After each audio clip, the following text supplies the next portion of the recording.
No le pasa nada malo a su aparato de televisión. No trate de arreglar la imagen.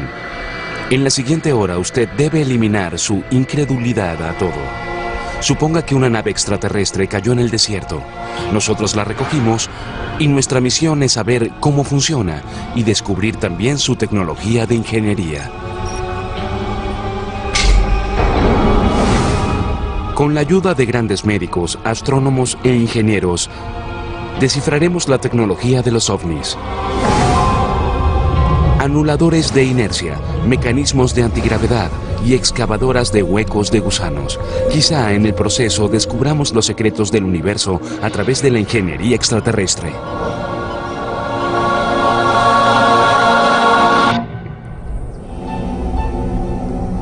Usted está a punto de participar ahora en un ejercicio de la imaginación. Prepárese. Esta es una nave extraterrestre que cayó en el desierto hace unos años. Nos encomendaron la misión de tratar de descifrar su tecnología y ver cómo funciona. Reunimos a un equipo de algunos de los más inteligentes investigadores, médicos, ingenieros y astrónomos para asesorarnos. Paso a paso, nuestros expertos nos llevarán a una gira técnica de esta nave.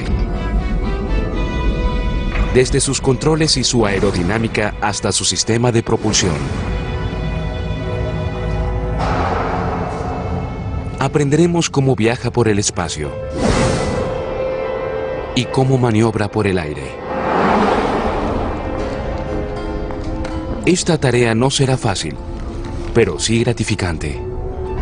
La tecnología extraterrestre está unos siglos, unos milenios adelantada a la nuestra. Cuando se habla de platillos voladores y ovnis, la gente se ríe a tus espaldas y puedes llegar a perder tu carrera. Mi actitud es que uno debe tener una mente abierta. Abre tu mente a la posibilidad de que pueda existir una civilización millones de años más adelantada a la nuestra.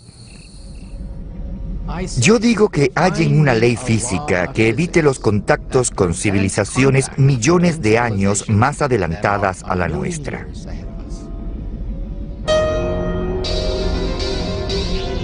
No hay necesidad de convencernos a nosotros. Tenemos la prueba. Esta nave es como un examen robado de física avanzada. Empecemos con lo básico: la silueta y características de vuelo de la nave. Nuestros extraterrestres hicieron un platillo. ¿Tiene su forma alguna ventaja aerodinámica? Había muchas otras opciones. Al estudiar registros de avistamientos de ovnis en los últimos 50 años, era obvio que había más de un diseño. Al investigar avistamientos de ovnis, uno se da cuenta que hay muchos rasgos comunes en esos casos y que permanecen fieles en los distintos reportes. Lo primero es que al pensar en ovnis pensamos en un platillo volador, en la silueta de disco que suele ser de metal y brilla con el sol, y esa es quizá la forma más frecuente. Luego están los ovnis en forma de cigarro. Después, los avistamientos más populares son las luces en el cielo, los globos que brillan y que a veces van muy lento y otras muy rápido. Un triángulo o un boomerang son otras formas comunes de avistamientos. Como los extraterrestres podrían venir de todas partes de la galaxia, es sensato creer que tendrían distintos modelos y formas, como las que tenemos nosotros en nuestras naves. Cada una tiene su propia meta y características de manejo.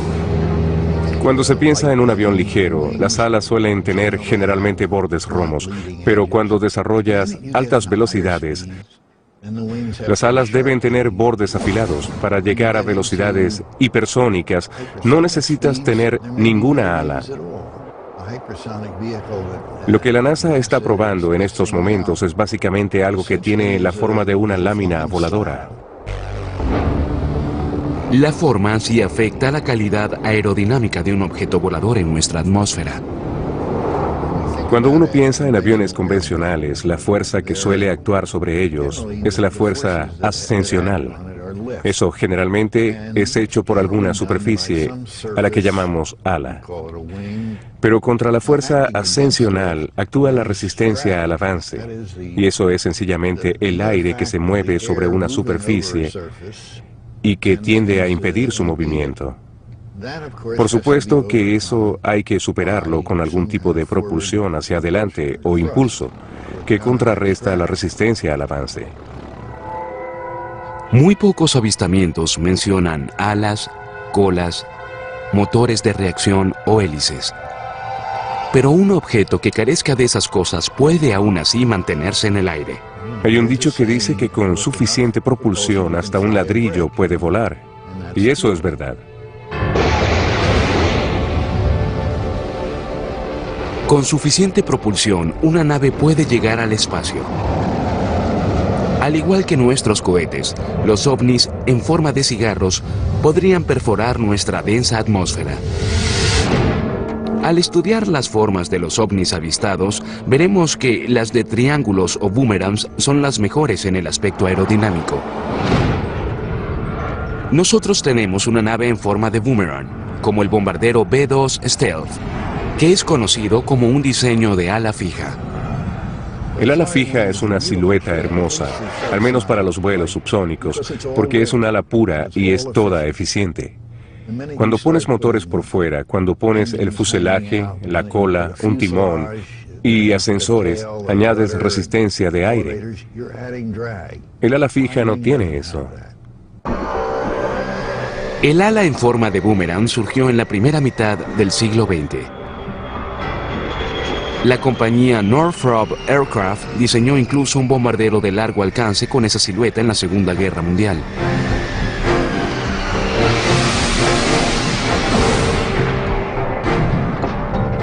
Es una coincidencia que el avistamiento que empezó el fenómeno de los ovnis también describió objetos en forma de boomerang.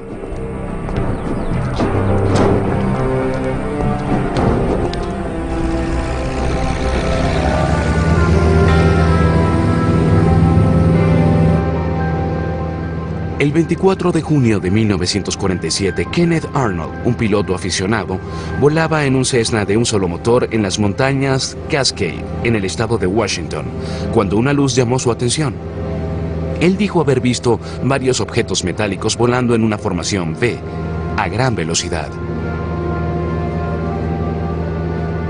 Arnold fue entrevistado tanto por la prensa como por el FBI y dio comienzo a la era moderna de los objetos voladores no identificados al decir que estos volaban como platillos saltando sobre el agua. Pero no dijo que parecieran unos platillos. Arnold hizo un dibujo para que alguien describiera su silueta y resultó que no era exactamente un platillo, pero ese término se popularizó.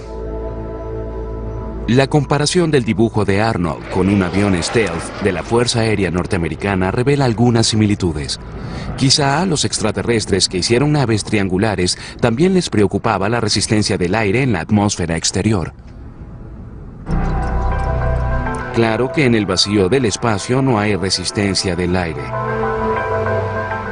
Al ver otras formas reportadas de ovnis, observamos que a los extraterrestres no les importaba en absoluto la resistencia del aire en nuestra atmósfera. De haberlo hecho, no habrían construido platillos voladores. Los platillos no son estables o fáciles de controlar, al menos para nosotros los humanos.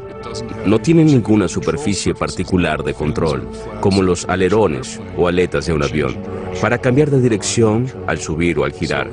Así que es difícil ver por qué este es un diseño ventajoso para volar en cualquier atmósfera.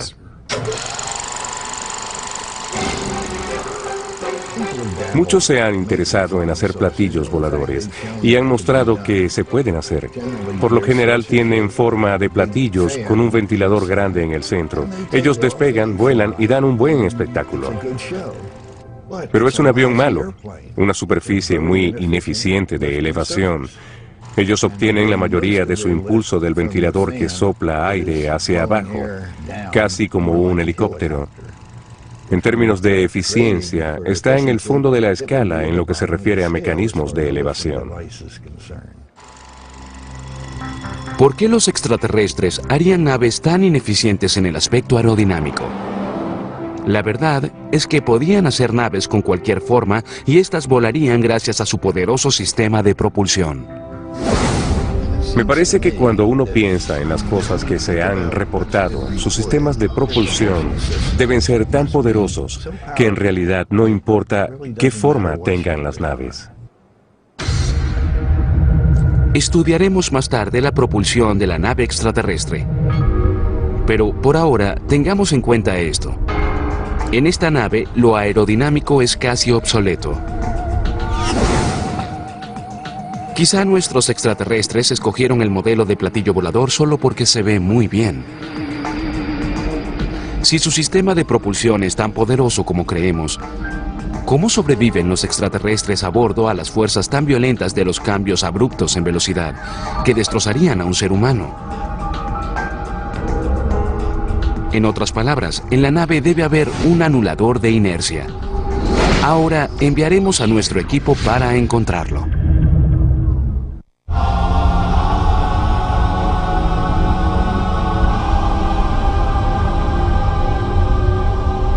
Nuestra nave extraterrestre es inmune a la resistencia del aire de la atmósfera de la Tierra. Pero más importante aún, es inmune a los efectos de la inercia. La propiedad universal de la materia que hace que un cuerpo en descanso siga en descanso y uno en movimiento siga en movimiento. Nuestra nave espacial tiene un anulador de inercia.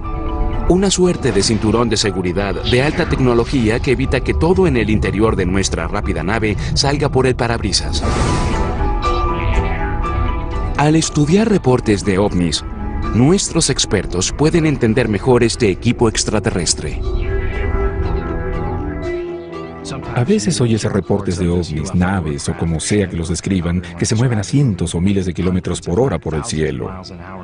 A veces giran a la derecha o suben o bajan, cosa que obviamente no ha logrado aún la raza humana. Les ofrecemos esto de los expedientes de ovnis de la Fuerza Aérea Norteamericana.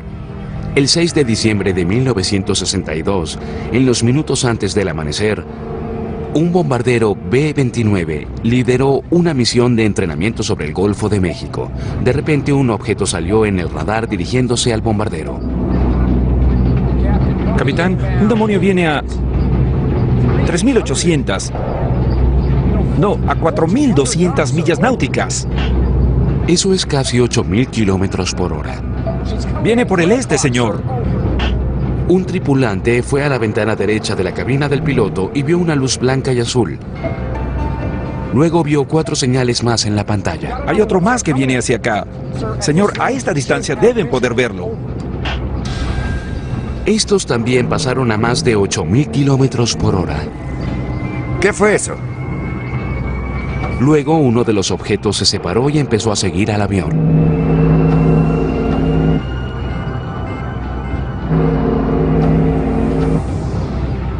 Unos minutos después, el operador del radar vio a todas las señales volar y fusionarse con una señal más grande de radar, que quizá fuera una nave voladora grande. Esa nave nodriza grande arrancó luego a más de 16.000 kilómetros por hora.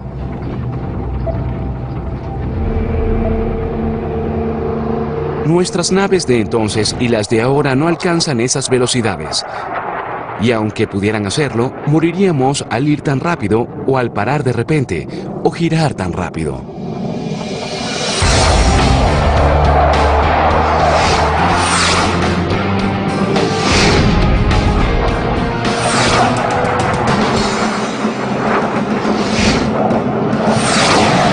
Las fuerzas de aceleración generadas al realizar esas maniobras destruirían la estructura de una nave y sus ocupantes.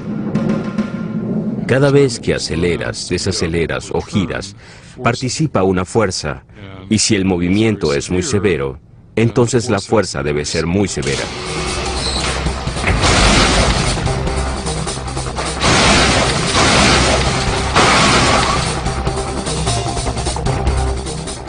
Eso se debe a la inercia. De ella sabemos que es la propiedad de la materia que hace que un cuerpo en descanso siga en descanso y un cuerpo en movimiento siga moviéndose en la misma velocidad y dirección, a menos que la influencie una fuerza exterior. Es por eso que si vas en un auto y desaceleras, te vas hacia adelante porque tu cuerpo quiere seguir moviéndose, aunque no lo haga el auto.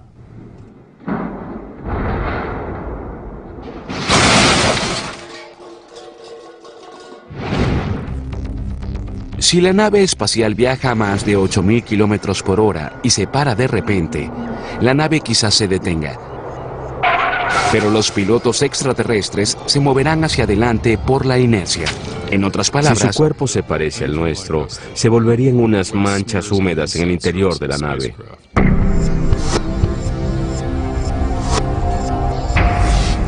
por esa razón el anulador de inercia es necesario. Para entender cómo funcionaría esto, podemos estudiar las investigaciones hechas en más de 100 años de vuelo aquí en la Tierra.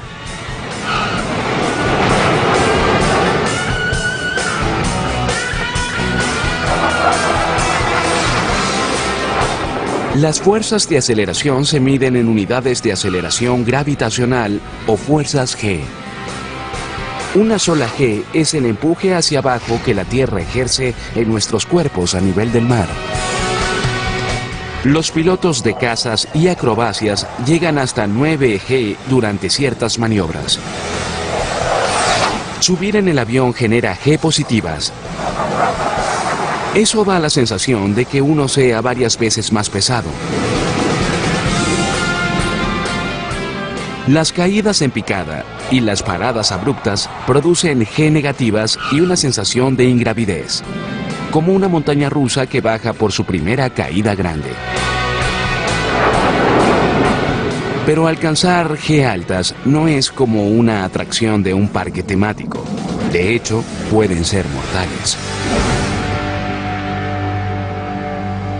Aquí en Lemoore, la base aérea naval de California, los pilotos pasean en una centrífuga humana para ver cuántas G positivas pueden aguantar. Bien, adelante. Sentirás el empuje gradual de fuerzas G ahora.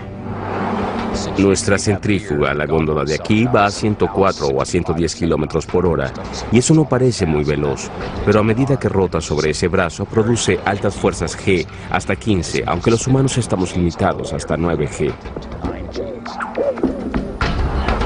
La meta del entrenamiento es educar a los pilotos sobre qué se siente al alcanzar fuerzas G en una situación controlada en un laboratorio. Con frecuencia los llevamos hasta el borde del G-Lock. El G-Lock es el término técnico de inconsciencia gracias a la gravedad, causada por el drenaje de sangre en el cerebro. Las pruebas ayudan a los pilotos a ver cómo ataca el G-Lock para evitarlo después cuando vuelen de verdad. Si no se previene, el G-Lock puede hacer que un piloto se desmaye. Después morirían por falta de oxígeno o al estrellarse el avión. Lo que pasa es que en ciertos momentos la sangre no puede circular por todo tu cuerpo. Las fuerzas son tan grandes que la sangre es empujada hasta tus piernas. Un astronauta robusto puede sobrevivir 10 G. Más allá de eso, partes de tu cuerpo son literalmente despedazadas por las fuerzas G.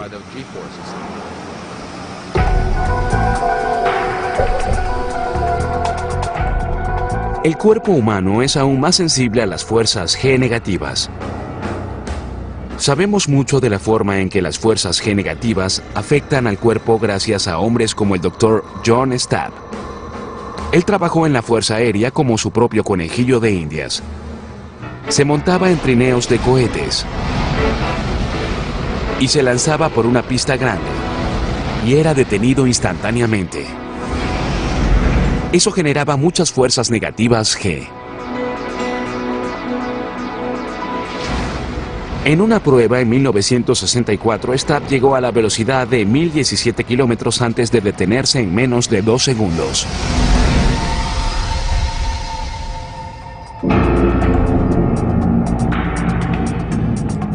Él sobrevivió, pero sufrió una conmoción, rompiendo los vasos capilares en sus ojos debido a la fuerza de más de 40 Gs.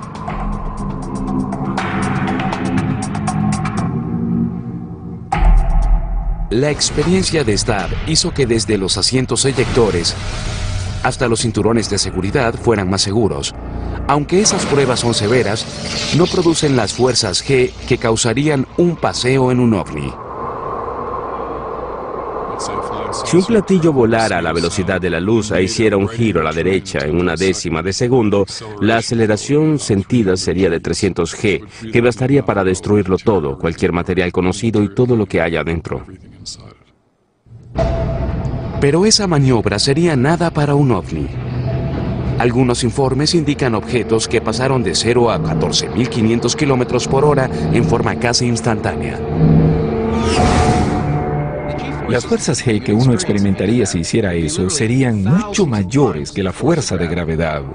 Y sería mucho mayor que lo que sufrirías si estuvieras en un avión que cayera al suelo.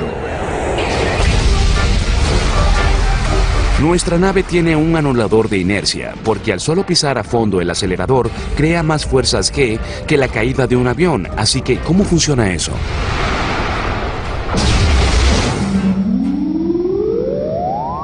Debe haber algo dentro de la nave que contrarreste esas fuerzas G.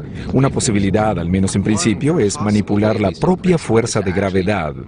Por ejemplo, la creación de un campo gravitacional enfrente de mí, dentro de la nave, que me empuje hacia adelante a la misma fuerza con que soy empujado hacia atrás en el asiento. Un campo de fuerza gravitacional. Esa debe ser la forma en que trabaja el anulador de inercia extraterrestre. Se presume que debes poder apagarlo y prenderlo en una forma fácil y también con rapidez, porque si haces un cambio muy veloz en tu estado de movimiento, debes poder manejar eso rápido. Esos extraterrestres nos mostraron la forma de superar la inercia. Quizá algún día usemos ese conocimiento para eliminar la necesidad de cosas como los cinturones de seguridad y las bolsas de aire. Ahora que sabemos qué hace el anulador de inercia, lo siguiente es descifrar el sistema de propulsión. Nuestros expertos creen que es un generador de campo de fuerza o un mecanismo de antigravedad. Los científicos descifran la tecnología de ingeniería de uno ahora. Además del asombro que causan, los encuentros cercanos con ovnis pueden revelar secretos de cómo funcionan esas naves y quizá hasta pistas sobre sus sistemas de propulsión. Lo que verán es una dramatización, un montaje de encuentros similares. ¿Está encendido? Sí, Bien, lo primero que hacemos al llegar al lugar es revisar el refrigerador, ¿sí? así es. Dos hombres se dirigen a una excursión de fin de semana y también hacia una sorpresa. En muchos casos ha habido avistamientos donde un ovni surgía en el cielo, o volaba sobre un auto, o aterrizaba detrás de un árbol, o algo así. Lo primero que haría es dejar mi trabajo. A veces incluso apagaban los motores de autos y hacían que parpadearan sus luces. Pero ¿en qué forma hacen eso? Es en realidad una interrogante para nosotros. No puedo creer que se acabó el combustible. No nos quedamos sin gasolina, debe pasar otra cosa. Hay ciertas características que fueron reportadas una y otra vez, sin importar la forma de la nave. Una de ellas es sin duda el silencio. Podía ser una nave de gran tamaño que volaba encima de alguien, y los testigos decían que no hacía ningún ruido. Entraremos por aquí para volver a la autopista. Mira, si no creías que era una buena idea, debiste decirlo. Creo que le ocurre algo a la cámara.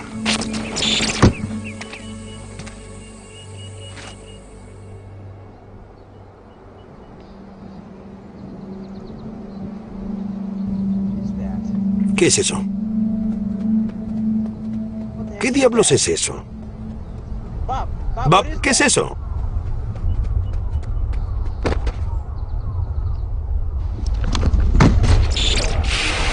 Igual que lo acaban de ver, nuestra nave extraterrestre puede volar en silencio. Y también la energía producida por su sistema de propulsión afecta a cosas eléctricas. La nave usa la antigravedad o un generador de campo de fuerza como su sistema de propulsión. Nuestros ingenieros tratan de determinar cuál de esos dispositivos usa la nave. Quizá los extraterrestres hallaron una forma de apagar en silencio a la gravedad. En algún lugar de la nave debe haber un mecanismo de antigravedad que niega la atracción natural que la Tierra ejerce sobre las demás cosas. Pero, ¿qué es la gravedad? Para eso debemos recurrir a la pizarra. Hay 4 fuerzas conocidas: el electromagnetismo, las fuerzas nucleares fuertes y débiles, y la gravedad. La gravedad es la más enigmática. Es irónico que sea la que conocemos más y que sea la más débil de las 4. Si uno dice que no entiende bien la gravedad, entonces está en buena compañía, porque creo que ni los mejores científicos entienden la gravedad aún. E es igual a mc al cuadrado, en la que la energía es en parte igual a la masa, multiplicada por el cuadrado de la velocidad de la luz. Albert Einstein, cuando trabajaba en la oficina de patentes, revolucionó nuestro entendimiento de cómo funciona el universo con sus teorías generales y especiales de la relatividad. En la de la relatividad general, Einstein dijo que la gravedad es el resultado de la curvatura del espacio causada por la energía y la masa. La gravedad es nuestra experiencia de esa curvatura producida por la masa de la Tierra. ¿Podría este dispositivo ser un mecanismo de antigravedad? Los humanos nos esforzamos por crear mecanismos de antigravedad. Hasta ahora ninguno ha funcionado. Y la mayoría de los físicos dicen que es imposible. En este momento, debo decir que no lo sé. Hasta ahora la gravedad es algo que actúa sobre nosotros, y nosotros no actuamos sobre ella. El que no manipulemos aún la gravedad no significa que los extraterrestres no lo hagan. Pero un mecanismo de antigravedad no es la única forma de que los extraterrestres eviten la gravedad. Un generador de campo de fuerza también le permitiría a un platillo superar la gravedad. Si no manipula la gravedad, quizá usa una de las 4 fuerzas conocidas de propulsión y levitación. Quizá usa la fuerza exótica que mantiene a las fotografías pegadas al refrigerador. En cualquier punto del espacio alrededor de un magneto hay un campo de fuerza llamado campo magnético. Todo magneto permanente tiene un polo norte y sur. Los polos opuestos se atraen entre sí y sus campos de fuerza los mantienen unidos. Los polos idénticos se repelen. Y dentro de ciertos parámetros, esa fuerza supera la gravedad. Los electrones que se mueven por un rollo de cables también producen un campo magnético. Si quieres crear un magneto fuerte, haces lo que hacíamos en segundo grado, o sea, crear un rollo de cables. Luego le pasas una corriente eléctrica y pruebas que es un electromagneto haciendo que atraiga un alfiler u otro objeto. Hoy usamos electromagnetos para crear propulsión. Un tren maglev usa electromagnetos opuestos para levitar un tren e impulsarlo por una pista. Mientras un tren maglev depende de 2 conjuntos de magnetos para lograr ese truco, algunos materiales solo necesitan un campo magnético para lograr lo mismo. Este es un puck de hockey de óxido de itrio, bario y cobre. Este es uno de los superconductores de alta temperatura descubierto hace unos 20 años. Si lo ponemos en nitrógeno líquido para enfriarlo, se vuelve superconductor y sus propiedades cambian dramáticamente. Cuando esto se enfría lo suficiente, se vuelve un superconductor. Luego levitará encima de esta pista hecha de magnetos de neodimio, acero y boro. Este superconductor superfabuloso es diamagnético. Expulsa al campo magnético. Este es empujado contra la gravedad mientras trata de expulsar al campo magnético fuera de él mismo. Otra forma, por ejemplo, en que podemos usar campos magnéticos para contrarrestar las fuerzas de gravedad es levitando cualquier cosa que contenga agua, porque el agua es diamagnética y busca repeler campos magnéticos.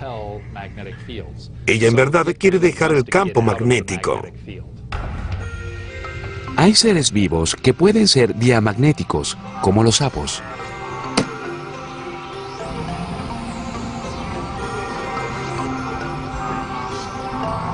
Si pones algo que tenga agua y nuestros cuerpos contienen en su mayoría agua y el cuerpo de un sapo contiene en su mayoría agua, puedes poner eso en un gradiente de campo magnético. Así tendrás un campo fuerte allí y uno más débil ahí, y el más débil estará aquí arriba, y el objeto con agua se moverá hacia los campos magnéticos más débiles. Así que al configurar bien tu experimento, puedes hacer levitar el sapo. Puedes hacer que un ser humano levite porque tenemos mucha agua.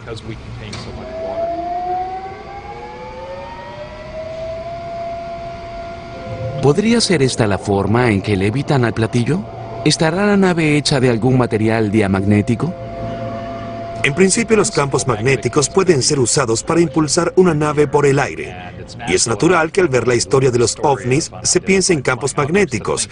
El experimento de levitación con la rana funciona porque hay un imán grande justo debajo del sapo. Y así es como podemos hacer que la fuerza magnética sea igual y opuesta a la fuerza gravitacional. Si los ovnis usaban levitación magnética, no solo notaríamos al ovni, sino también al imán grande que arrastrarían por debajo del platillo. Así que no creo que eso sería lo que usaban ellos. La nave extraterrestre no vuela sobre un imán grande, pero la propia Tierra genera un campo magnético. Por eso las agujas de las brújulas apuntan hacia el norte. Quizá la nave extraterrestre usa el campo magnético de la Tierra para propulsarse en nuestra atmósfera. Pero el campo magnético de la Tierra es muy débil. Estamos a pocos premios Nobel de levitar una nave con un generador de campo de fuerza. Pero recuerden que un campo de fuerza repelente electromagnético o un mecanismo de antigravedad podrían resolver los retos gravitacionales encarados por los extraterrestres. Y un mecanismo de antigravedad es lo que esta nave extraterrestre lleva después de todo.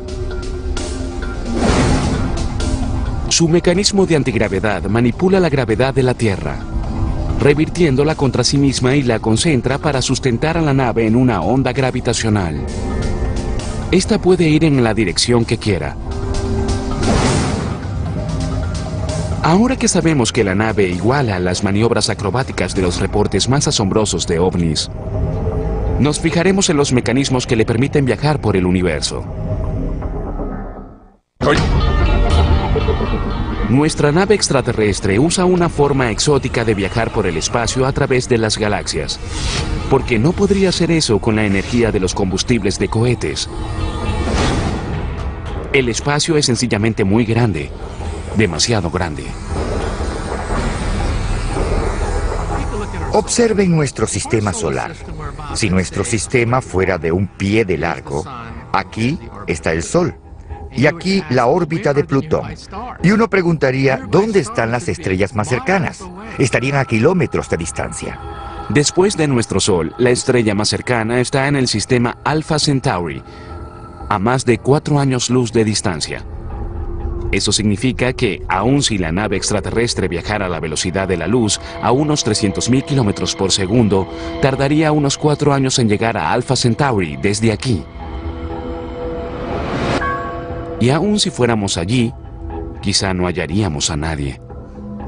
Los científicos calculan con optimismo que el planeta habitable más cercano está a 45 años luz de distancia. Es obvio que ellos usan métodos no convencionales. Además, para recorrer distancias tan grandes necesitarían mucho combustible. Todo ese combustible le añade peso, por supuesto. Consideren lo mucho que tardarían los extraterrestres si usaran cohetes convencionales. Las misiones Voyager, que exploraron Júpiter y Saturno, son los objetos más rápidos hechos por el hombre. Van a 16 kilómetros por segundo. Eso es veloz, pero no lo suficiente. Si los griegos de la época de Homero hubieran lanzado una misión espacial a las estrellas más cercanas y viajaran tan rápido como el Voyager, que es la sonda espacial más veloz hecha por el hombre, y si la lanzaron hace 5.000 años, aún deberían pasar 70.000 años para llegar a la estrella más cercana. No habría recorrido ni el 1% de su viaje. Esta nave está hecha para viajar a la velocidad de la luz o más, y eso no es posible con métodos convencionales. Para lograr esa meta, los extraterrestres debían romper alguna ley de la física, porque Albert Einstein no les permitiría ir tan rápido en la forma antigua.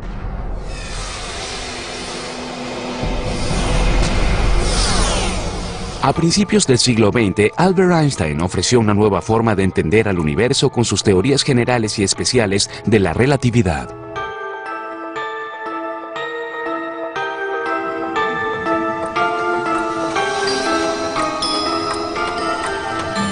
Einstein teorizó que el tiempo es relativo a través del espacio. Es viscoso y flexible. Uno de los raros efectos secundarios de viajar cerca de la velocidad de la luz es algo conocido como dilación del tiempo. Según Einstein, mientras más te acerques a la velocidad de la luz, más lento irán los relojes de tu nave. Así que el tiempo se le pasa a uno más lento. Por eso si tienes a alguien acercándose a un 80 o 90% de la velocidad de la luz, el tiempo para él pasaría muy lento. Si lanzamos un cohete de la Tierra en un viaje de ida y vuelta a Alpha Centauri, viajando cerca de la velocidad de la luz, pasarían años en la Tierra antes que volviera a esa misión. Pero en la nave espacial solo habrían pasado unas semanas. La tripulación solo habría envejecido unas semanas, y el generador de vuelo indicaría que fue un viaje corto. No es ciencia ficción, es cierto. Podemos probarlo en laboratorios no avanzados de física en todo el mundo y funciona. Es cierto que los relojes sí irían más despacio para un observador que vea a alguien viajando cerca de la velocidad de la luz. Esto es grandioso, pero también es un problema si una nave hace un viaje de regreso y tarda 5 años en terminarlo, pero llega 50.000 años más tarde a su base.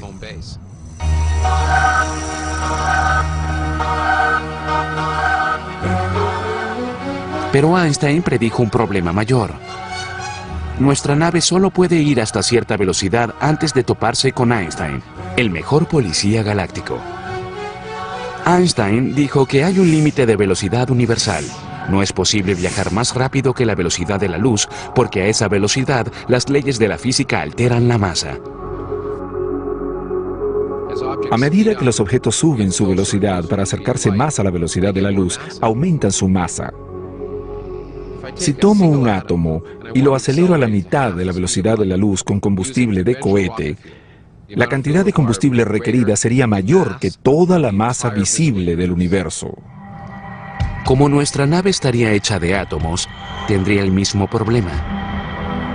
A medida que la nave extraterrestre se acerque a la velocidad de la luz, aumenta más su masa, hasta que al final, según Einstein, se vuelve infinitamente más grande. Esa es parte de la asombrosa relación entre la energía y la masa que Einstein captó hace más de un siglo, y el resto del mundo ha estado lidiando con ella desde entonces. Pareciera que esto fuera un muro que impidiera que nuestros extraterrestres viajaran por la galaxia, pero en verdad no lo es.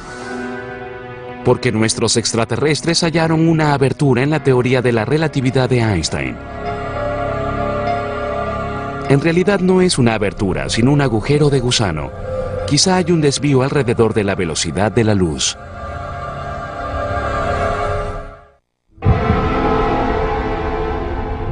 Nuestro equipo analiza el exterior de nuestra nave extraterrestre mientras también lucha para entender cómo funcionan sus mecanismos interiores. Pero nuestros técnicos hicieron un gran hallazgo. Entraron en lo que llamaríamos el sistema de guía computarizado. Parece que ellos tienen un mapa del universo. Esto podría ser un verdadero avance.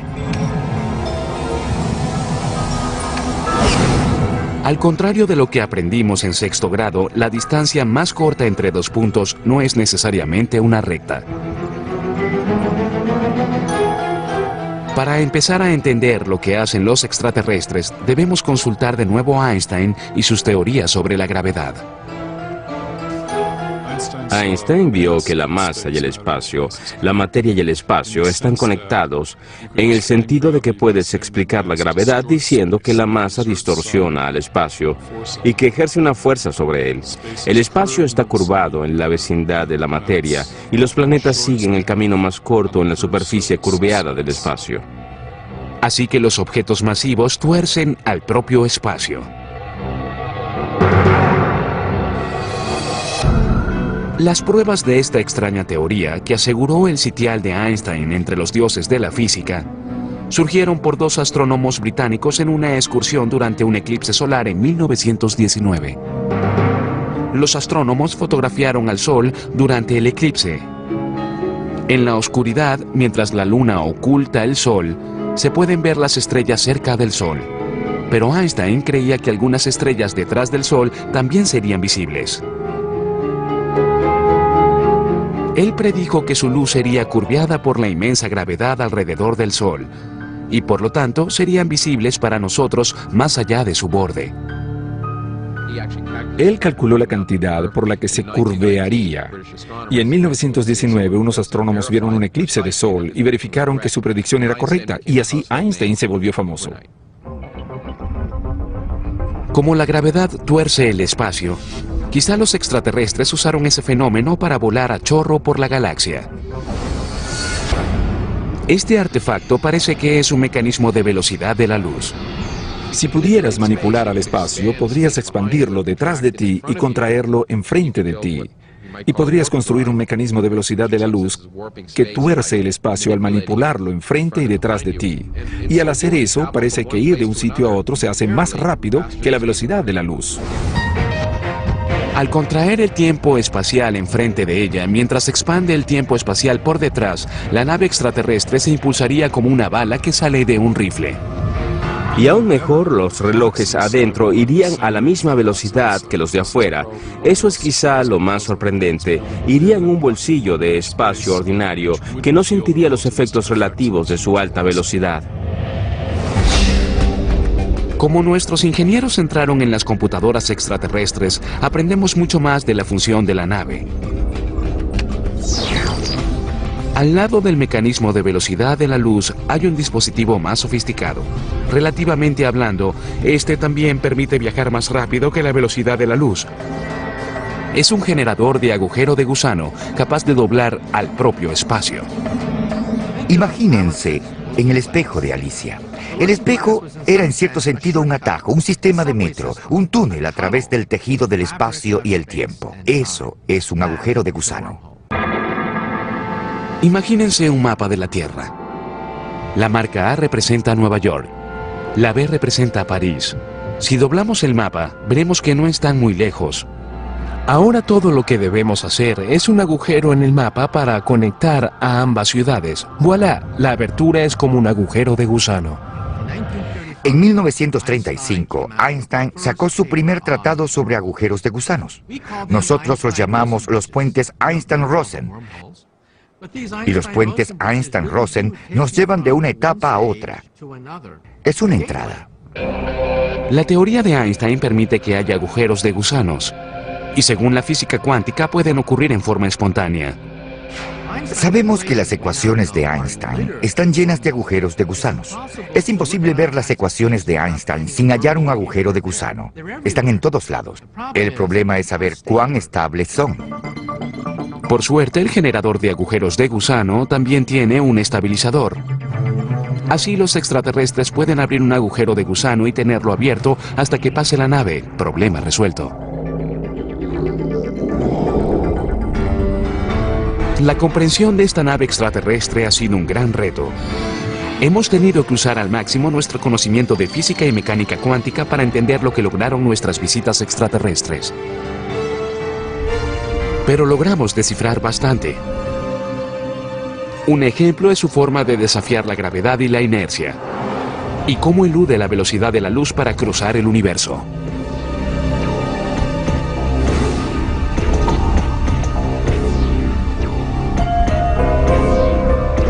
El próximo reto es usar este conocimiento para crear máquinas para viajar por el espacio y el tiempo.